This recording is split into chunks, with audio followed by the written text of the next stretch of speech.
Me? Me? Me? I'm nothing. 13-year-old Samaria Glenn from West Palm Beach wanted to be an actress. She loved performing, especially reciting monologues. Sis, I have a little advice for you. She was gifted. She was talented. It was natural. One day after school, she told her mom, Dima, she had a headache. Dima suggested she lie down.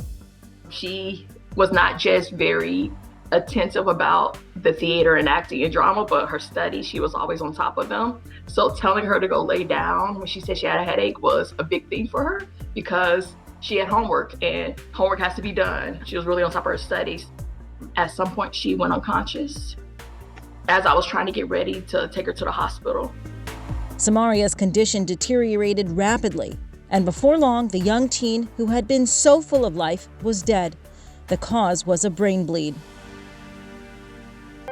In the wake of this unthinkable tragedy, Samaria's mother made an important decision. Samaria would donate her organs.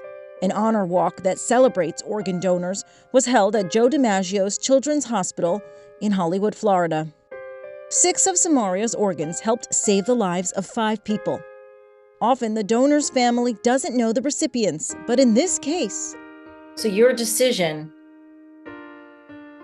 to have your daughter's organs donated helped save the man right next to you. Without him, though, she wouldn't be here in the first place. So right? He was a part of her living, and now she's a part of him and gets to be a part of him forever.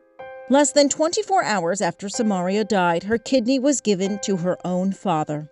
I mean, I try to look at it from a positive standpoint, but it's always going to be like very bittersweet, because people at the hospital, people around, they say, congratulations, you got a kidney, but the cost. At the time of her death, receiving her kidney wasn't even a thought for Sean. It wasn't even an idea in my head. I don't know. I can't even say where I was mentally, but she pushed it. I was like, I didn't accept it yet. I didn't accept it until we did the hero walk. Dr. Linda Chen with Memorial Healthcare System in Hollywood performed the surgery. So in this case,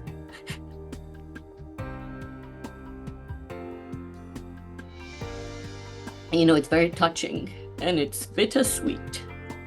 We talk about it as being a beacon of hope. I'm not sure why I get so emotional because I've done this 2,000 times, right? But in this case, it kind of touches your heart.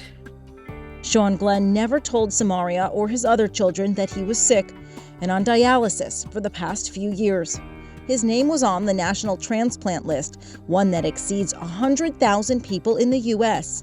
That number of patients could fill Michigan Stadium, the country's largest football stadium. We can have living donors, and that would be usually a family or a friend, someone you know, who's going to give you an anatomical gift. But otherwise, the lion's share of people wait on the network of organ sharing wait list for many, many years. And depending on where you live. For Sean, having a new kidney is conflicting.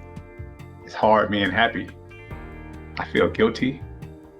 I feel like it's not okay to be happy. Forever, he has a piece of his daughter inside him. It's a living memorial, essentially. Do you think this happened for a reason? Well, they told me in the hospital that if she wouldn't have gave me a kidney, my body would have rejected 99.9% of any kidney I ever got. So the doctor was like, maybe this happened for a reason. And that kind of put me in that mind state. I'm still on the fence about it, but it's an idea.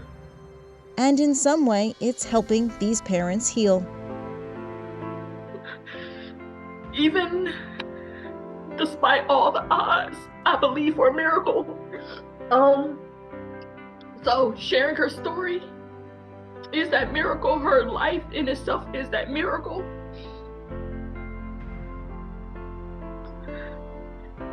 I believe that our life is planned or written before we're even here on this earth. It was fitting that her parents paid tribute to Samaria, the rising actress, at her funeral with a special ceremonial playbill. Inside, pictures quotes just like a Broadway playbill. Never would have imagined this was our story. So, God knows there's a purpose, but just in the place we're in, a lot of grief, a lot of feelings, a lot of missing her, because we wanted more time. I'm Lee Sheps for Inside Edition Digital.